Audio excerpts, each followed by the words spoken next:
నిన్న ఈవినింగు చాలా రోజుల తర్వాత ఎందుకంటే లాస్ట్ 10 డేస్ నేను ఊళ్ళో లేను కాబట్టి కొంచెం చూడటం డిలే అయింది. అండ్ వచ్చిన తర్వాత నిన్న వేయించుకొని చూసిన తర్వాత ఇది సినిమా కాదు, ఒక జీవితంలో డౌన్ ట్రాడెన్ పీపుల్ వాళ్ళ సఫరింగ్‌ని ఒక జర్నీలా చేయించావు. సార్. మాకు పెద్ద ప్రపంచాన్ని చూపించినట్టుగా అనిపించింది నేను చూస్తున్న సేపు. చూసిన తర్వాత కోలుకోవడానికి, తేరుకోవడానికి సార్. అది చాలా నిదట్లో కూడా అదే ఆలోచనలు, అదే విజువల్స్ అవి కనబడుతున్నాయి. అంటే అంత డీప్ ఇంపాక్ట్ ఇవ్వగలిగావు. అండ్ నీ ఆలోచనలు కానీ, నీ మస్తిష్కంలో నుంచి బయటకు వెలువడిన ఆ కథాంశం కానీ అంత డీప్ ఇంటూ అవర్ హార్ట్స్ అది టచ్ చేసింది. అంటే దాని ఇంటెన్సిటీ, దాని ఆ కథ ఆనెస్టీ, ఆ కథ నిజాయితీ, దాన్ని క్రియేట్ చేసిన నువ్వు కానీ, దాన్ని ప్రజెంట్ చేసినటువంటి విధానం కానీ, అండ్ ఫస్ట్ ఆఫ్ ఆల్ నీకు నేను మనస్ఫూర్తిగా నా అభినందనలు తెలియజేస్తాను. అంటే అది ఒక ఊరి సమస్యగా మొదలైన పోను పోను పోను అది యూనివర్సల్ అయిపోయింది. అది నేషనల్ లెవెల్కి వెళ్ళిపోయి మన భారతదేశం యొక్క ఆవశ్యకత ఏంటి, దాని ప్రభుత్వాలు ఈ స్పోర్ట్స్ పర్సన్స్ని ఎంకరేజ్ చేయటంలో వాళ్ళ బాధ్యత ఏంటి అని తెలియచెప్పినటువంటి ఇది. అయితే నువ్వు తీసుకున్న కథాంశం 89లో కాబట్టి నిజంగా పరిస్థితి చాలా దారుణంగా ఉండేది. అవును సార్. అప్పుడు నువ్వు చెప్పిన ఈ ప్రయత్నం డెఫినెట్లీ అందులోనూ ఆలోచింప చేస్తానని అనిపించింది నాకు. అది చాలా మంచి ప్రయత్నం. ఒక సోషల్ మెసేజ్, ఒక దేశానికి సంబంధించి ఒక అవేర్నెస్ కానీ, మరింత సమాయత్తం చేయటం కానీ, ఇవన్నీ కూడా ఈ సినిమా ద్వారా బాగా చెప్పావనిపించింది. అండ్ ఈ సినిమాలో ఇంకా నాకు నచ్చిన అంశాలు ఉంటే కనుక చెప్పాల్సి వస్తే నువ్వు, sir. Ram Charan and A R Rahman గారు, అలాగే లిరిక్స్ అందించినటువంటి అనంత శ్రీరామ్, అట్లాగే ఎడిటర్ నవీన్ నూలి, ఇంకా ఫైట్ మాస్టర్, స్టంట్ కోరియోగ్రాఫర్గా అనుకోవచ్చు మనం. ఈ కుస్తీలు, ఈ రెజ్లింగ్లు వీటిని మీకు స్పెషల్గా శ్యామ్ కౌశల్ గారు అండి, విక్కీ కౌశల్ గారు. ఓకే, శ్యామ్ కౌశల్ గారు నభకాంత్ నభాకాంత్ ఎగ్జిక్యూట్ చేసే ఫైట్ మాస్టర్గా ఆయన్ని, అండ్ జానీ మాస్టర్ కోరియోగ్రఫీ, ఇక వీటన్నిటి ఆర్ట్ డైరెక్టర్ గారు అండి, రత్నవేలు గారు, రత్నవేలు గారు, ఇలాంటి వాళ్ళందరి కలయికతోటి, వాళ్ళ ఇన్పుట్స్ తోటి అండ్ వాళ్ళ ప్రయత్నాలతోటి అత్యద్భుతంగా రూపుదిద్దుకుంది. ఇది ఒక కళాత్మకంగా వచ్చిందని చెప్పొచ్చు. And it's a timely film. And చరణ్కి ఆర్టిస్టుల పరంగా వస్తే కనుక చరణ్ అయితేనేమి, జగపతి బాబు అండ్ శివరాజ్ కుమార్, ఫెంటాస్టిక్ శివరాజ్ కుమార్, బొమ్మని రాణి, అలాగే అబ్బాయి దివ్యందర్ కొత్త విలన్గా కానీ ప్రతిదీ చాలా ఫ్రెష్గా ఉన్నారు, కొత్తగా ఉంది. ప్రతి ఆర్టిస్టు చిన్నవాళ్ళు అవని, జూనియర్ ఆర్టిస్టులు అవని, బ్యాక్గ్రౌండ్ ఆర్టిస్టులు అవని, వీళ్ళందరూ కూడా ఒక రియల్గా జరుగుతుంది, ఒక ఇన్సిడెంట్, ఒక సంఘటన జరుగుతుంది, ఒక ఊరి కథ, ఒక మట్టి కథ చెప్తున్నాం అనటానికి ఆ మనుషులు కూడా మట్టి మనుషుల్లాగా రస్టిక్గా అది క్రియేట్ చేయటంలోనూ, దాన్ని తెరకెక్కించడంలోనూ నువ్వు, నీతో పాటు నీ టీం మెంబర్స్ అందరూ, నీ క్రూ కానీ, క్యాస్ట్ కానీ అందరూ చాలా బాగా చేయగలిగారు. ఇవన్నీ చేయటానికి వెనకాల వెన్నెముకలా నిలబడ్డ వ్యక్తి సతీష్ కిలార్ గారు. ఆయన దేనికి నెరవలేదు. ఇదివరకంత గతంలో అన్ని సినిమాలకి ఆయన కొంచెం పరోక్షంగా వెనకుండా నడిపించేవాళ్ళు. ఇప్పుడు తెర ముందుకు వచ్చారు బాహాటంగా ప్రొడ్యూసర్గా. కాబట్టి ఆయన ప్రయత్నం కానీ, ఆయన గుండె ధైర్యం కానీ, దీన్ని నీ మీద పెట్టుకున్న నమ్మకం కానీ, కంటెంట్ మీద ఆయనకు ఉన్నటువంటి విశ్వాసం కానీ, ఇవన్నీ కూడా ఈరోజు సఫలీకృతం అయినాయి. అండ్ అవ్వటానికి మీరు అందరూ ఎంత ప్రయత్నాలు చేసినా సరే తెర మీద కనిపించడానికి రామ్ చరణ్ ఎలా చేస్తాడు అనే దాని మీద ఉంటుంది కదా. మీరు అందరూ బాగా నటించాడని నిన్న వాళ్ళ అమ్మ అంటుంది. బాగా నటించాడు అన్నది కరెక్ట్ సర్టిఫికేట్ కాదు రేఖ, కరెక్ట్ మాట కాదు. జీవించాడు అని అనాలి. నాకు ఆ పాత్రలు ఒదిగిపోయాడు అని నాకు అనిపిస్తుంది. నేను యాక్టర్ నాకు తెలుసు. అవతల క్యారెక్టరు ఏడుస్తూ మనల్ని ఏడిపిస్తే కనుక అది నటన. వాడు ఏడవకుండా కళ్ళల్లో ఆ భావం పలుకుతూ చూసే ప్రేక్షకులు ఏడిపించాడంటే వాడు జీవించినట్లు. నేను అక్కడ ఒక క్యారెక్టర్ చూస్తున్నాను తప్ప చరణ్ని చూడలేదు. పెద్ది కనపడుతున్నాను అక్కడ. పెద్ది తను ఏడవకుండా తన భావోద్వేగాల్ని కళ్ళ ద్వారా చూపిస్తున్నాడు తప్ప ముఖవళికల ద్వారా, మజిల్స్ ద్వారా చూపించట్లేదు. అది చరణ్ స్పెషాలిటీ. అందుకని మనం ఎక్కువ ఇన్వాల్వ్ అయిపోతున్నాం. ఏం నటించాడు అనొచ్చు, చాలా గొప్ప గొప్ప నటులు ఉండొచ్చు, వాళ్ళ సిస్టమ్ వాళ్ళ విధానాలు చేయొచ్చు. కానీ భావోద్వేగాల్ని లోపల ఫీల్ అవుతావు, ఫీలింగ్ని మునిపంట నొక్కి పట్టి ఎక్స్ప్రెస్ చేస్తూ ఆ కళ్ళ ద్వారా పలికించడం, అది చూసి మనకి అరే నువ్వు ఏడిస్తే బాగుంటుందిరా అనొచ్చు, కానీ మనకి గుండె పిండేస్తుంది. మనం ఏడలేని సిచ్యువేషన్స్, కానీ ఏడిస్తే బాగుంటుంది అనిపిస్తుంది. ఇట్లాగా టోటల్గా అరెస్ట్ చేసేసి తను చూపించిన విధానం, ఎస్పెషల్లీ అప్పల్ సూరి మరణం దగ్గర నుంచి తన మోటివేట్ అయిన ఇది నుంచి ఇంకా సినిమా గ్రిప్పింగ్ వెళ్ళింది, అవును సార్. ఇంకా డీవియేషన్ లేదు. అవును. అది చాలా చక్కగా పరిపూర్ణంగా సఫలీకృతమైనట్లు. అది అక్కడ తను చాలా బాగా ప్రజెంట్ చేశాడు, పెర్ఫామ్ చేశాడు. ఎక్సలెంట్. వాడు నా బిడ్డ కాబట్టి ఇంకా ఎక్కువగా చెప్పాలని అనిపించిన కొంచెం అడుచుకుంటూ మాటలు వెతుక్కుంటూ పొందిగ్గా మాట్లాడుతాను, కానీ అది నీలాంటి చూశాడు కాబట్టి నువ్వు చెప్పాలి. సార్ మీరు మాట్లాడగలదు సార్, ఎందుకంటే సార్ ఇప్పుడు ప్రపంచం అంతా మాట్లాడుతుంది సార్ చరణ్ సార్ పర్ఫార్మెన్స్. పెద్ద అంటే చరణ్ సార్ అంటే పెద్ద. ఎందుకంటే సార్ ఈరోజు అందరూ ముత్త కంఠంతో అనేది ఒకటి సార్, ఏంటంటే ఏం పెర్ఫామ్ చేశారు అందరూ చిరంజీవి అంటున్నారు సార్. చిరంజీవి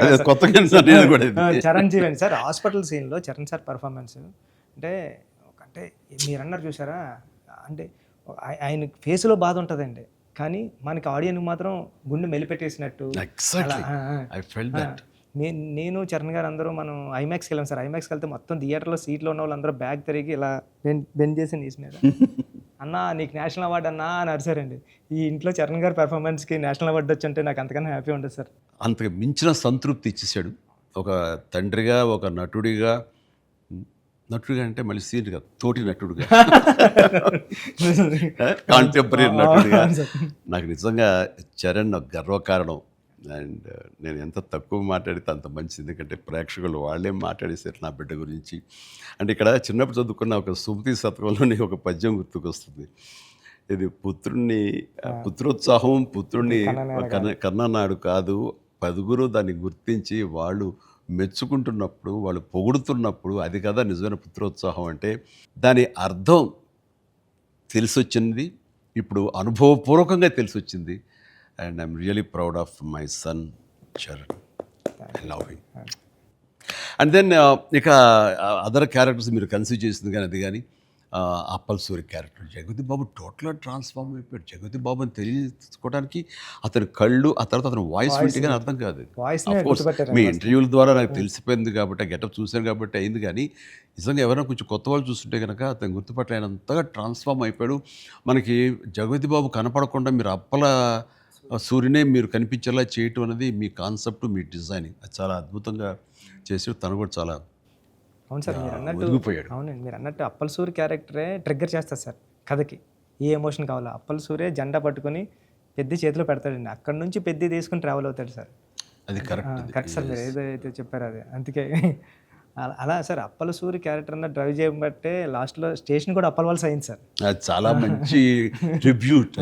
అది అక్కడ కూడా చరణ్ పెద్ద అన్నామని అంటే పెద్ద అనేది ఆ క్యారెక్టర్ గ్రేస్, ఆ క్యారెక్టర్ చాలా బాగా. తర్వాత శివరాజ్ కుమార్ శివన్న ఆ క్యారెక్టర్ ఒప్పుకొని చేస్తాననటం అనేది ముందు అసలు ఫస్ట్ సక్సెస్ నీకు, అది అదృష్టం నీకు.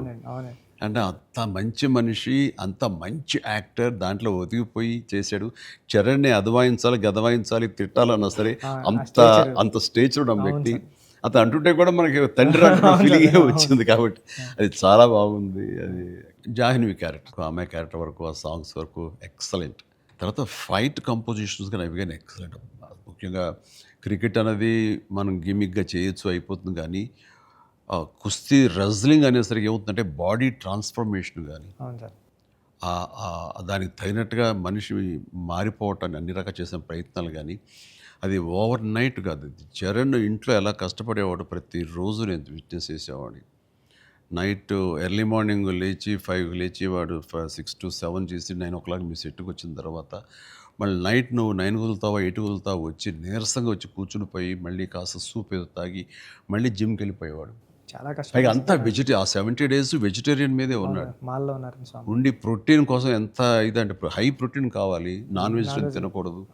దానికోసం ఎలా కష్టపడ్డాడు, ట్రెడ్మిల్లో జిమ్లో ఎలా ఇదయ్యాడు, అనేది చూస్తుంటే అబ్బా ఇంత అవసరమా, ఇంత కష్టపడాలా, మనం చేసాం కష్టమైన క్యారెక్టర్లు, రిస్కులు చేసాం, కానీ ఇంత చేస్తున్నాడు ఏంటి, దీని ప్రతిఫలం ఎలా ఉంటుంది అంటూ వాళ్ళ అమ్మ అయితే భగవంతుడిని దండం పెట్టుకుంటూ కోరుకుంటూ ఇంత కష్ట ప్రతిఫలం రావాలని. ఎందుకంటే అంత కష్టపడి జనం ఆమోదం పొందకపోతే మొత్తం అంతా ఇదైపోతుంది, వ్యర్థమైపోతుంది.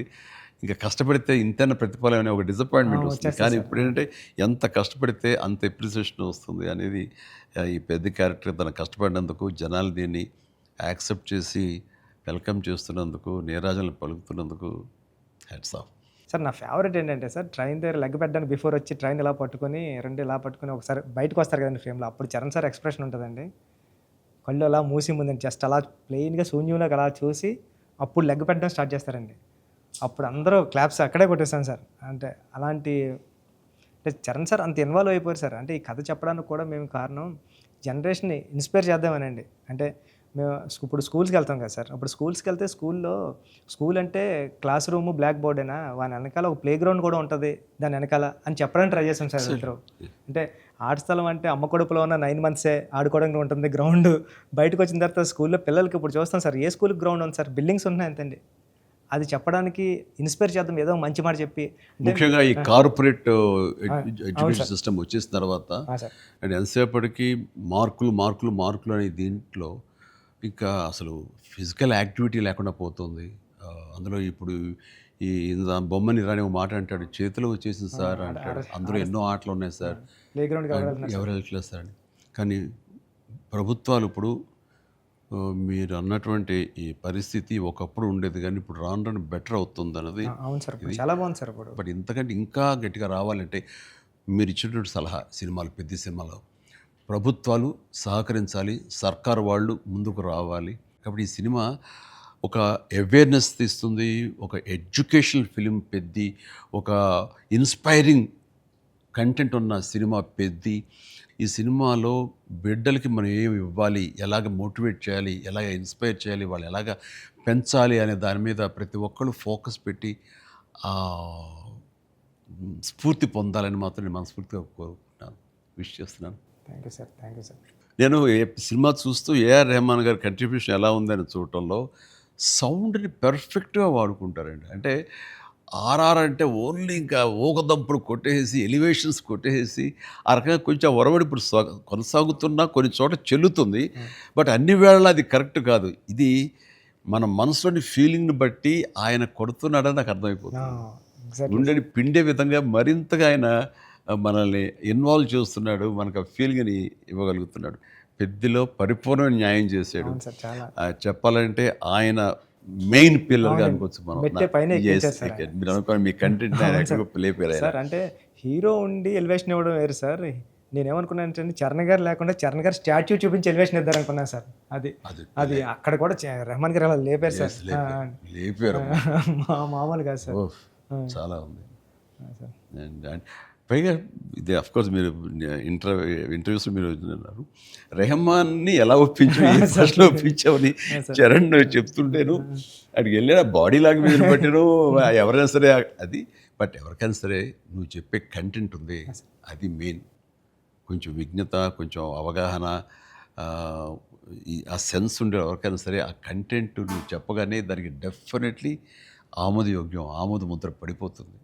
డిఓపి గారు అయితే ఆయన చాలా బాగా చూపించాడు. నువ్వు ఏదైతే ఒక మట్టి కథ అనుకున్నావో, రస్టిక్ అనుకున్నావో, ఏమంటే ఆ రఫ్నెస్ అది మొత్తం కనిపించేలా చేశాడు. దాన్ని did his job very well. And తర్వాత ఇంకా మీ నవీన్ గారు అయితే టీజర్ దగ్గర నుంచి ట్రైలర్ దగ్గర నుంచి ఆగలేక ట్రైలర్ కూడా నేను దాన్ని చెప్పేశాను ముందు, అద్భుతంగా ఈయన కటింగ్. తర్వాత నాకు బాగా నచ్చింది ఆ డిజాల్వ్ అయ్యి వస్తుంది క్రికెట్ దగ్గర నుంచి రెజ్లింగ్కి. ఇవన్నీ ఇంటర్ రిలేటెడ్గా ఉంటాయి అని నేను చెప్పినట్టుగా చెప్పడం అనేది తన ఇది. అండ్ ఎన్ని చోట్ల బట్ సినిమాలో నెరేషన్లోనే మీరు బ్యాక్ అండ్ ఫోర్త్ వెళ్ళి చెప్తారు. ఇది అంటే బొమ్మన్ ఇరానీని ప్రేక్షకుని చేశారు. బొమ్మన్ ఇరానీకి ఎలాగైతే కథ అడికి అర్థమవుతూ వస్తుందో సేమ్ ఆడియన్స్ అది మంచి కాన్సెప్ట్. ఇది ఎడిటింగ్ బ్యాక్ అండ్ ఫోర్త్ వెళుతూ చెప్పటం అన్నది ఇట్ ఈస్ మంచి ప్రయత్నం. And that way my heartfelt appreciation to Naveen నోలీకి. అలాగే ఆర్ట్ డైరెక్షన్ గురించి ప్రత్యేకంగా చెప్పలేదు. అన్నీ కూడా పెర్ఫెక్ట్గా ఆ హార్మోనీ ఉంది. ఒకటి ప్రత్యేకంగా అయ్యి ఏంటిది అనట్లేదు, అన్నీ కథలో ఇమిడిపోయే విధంగానే ఉన్నాయి. ఎగ్జాక్ట్లీ. ఆ యంగ్ విలన్ దివ్యందు వీళ్ళందరూ కూడా చాలా బాగా కంట్రిబ్యూట్ చేశారు. లాస్ట్లో కూడా బొమ్మన గారు స్టాచ్యూ చూడకుండా వెళ్ళిపోదాం, చరణ్ గారిని కలవకుండా వెళ్ళిపోదాం అంటాడండి. చరణ్ ఎందుకు నేను కలవకూడదు అనుకున్నాడు బొమ్మని రాణి అంటే అంతే. ఆ గుడ్ ఫీలింగ్ అలా ఉండిపోవాలంటే కలవకుండా ఉండటమే కరెక్ట్. లాస్ట్ ఫేజ్ వరకు కూడా అలా కూర్చొని చూస్తున్నారు సార్. లాస్ట్లో కూడా ట్రైన్ని ఎలా ఎక్కి ఆగి కొట్టాను చరణ్ అంటే ట్రైన్ వచ్చింది కదా, అవును సార్. మరి ట్రైన్ ఉంది కదా ఎందుకు నడిపించావే బాబు అంటే మేము పడ్డ బాధ మీకు తెలియాలి. బాగుంది, మంచి సమ్మప్, అది బాగుంది. అంటే పెద్దిగాడి కోసం ఆ రోజు బండి ఆగింది సార్. మా జీవితాలు మొదలయ్యాయి. మాకు స్కూల్ వచ్చింది, వైద్యం వచ్చింది, సర్కారు వచ్చి మా అవన్నీ క్రిస్ప్గా చాలా బ్యూటీతో పట్ట అన్ని తర్వాత అండి లాస్ట్లో మళ్ళీ వస్తారు కదండి చరణ్ గారు స్క్రీన్ మీదకి పెద్ద అరుస్తాడు కదండి. అది ఎక్కడ బర్ణ వల్ల తెలియలేదండి ఎవరికైనా. బొమ్మన్ గారికి గట్టిగా పట్టుకుని పెద్ద అని అరిస్తే అప్పుడు కొండల మధ్యలో కుక్కను పట్టుకుని వెళ్తూ ఉంటారు. డిసప్పర్ అయిపోయి అనుకోకుండా గుడ్ ఫీలింగ్. పుడతామేటి మళ్ళీ చూస్తావేటి మళ్ళీ ఇలాంటి సినిమాని ఇలాంటి సినిమాని మళ్ళీ చూస్తావేటి అనిపించింది. అది ఫెంటాస్టిక్. సతీష్ గారికి ఇది ఒక ప్రౌడ్ ఫిల్మ్ ఇది. అండ్ ఆయన ప్రైడ్. ఆయన ఇంకా తర్వాత బోర్డు సినిమాలు తీయచ్చేమో కానీ ఇది ఇచ్చేటటువంటి సాటిస్ఫాక్షన్, ఇది ఇచ్చే గుర్తింపు, ఇది ఇచ్చిన రెస్పెక్ట్ కానీ అది సతీష్ గారు యూ డిజర్వ్ దిస్. అండ్ దీని వెనకాల మీ సపోర్ట్, మీ ఇలాంటి సినిమా తీసినందుకు నాకు కూడా చాలా ప్రౌడ్. సార్ మీరు ఒప్పిన టైంలో చెప్పారు సార్ నాకు, డబ్బులు ఎలాగైనా వస్తే రెస్పెక్ట్ సంపాదించి ఫస్ట్ అని.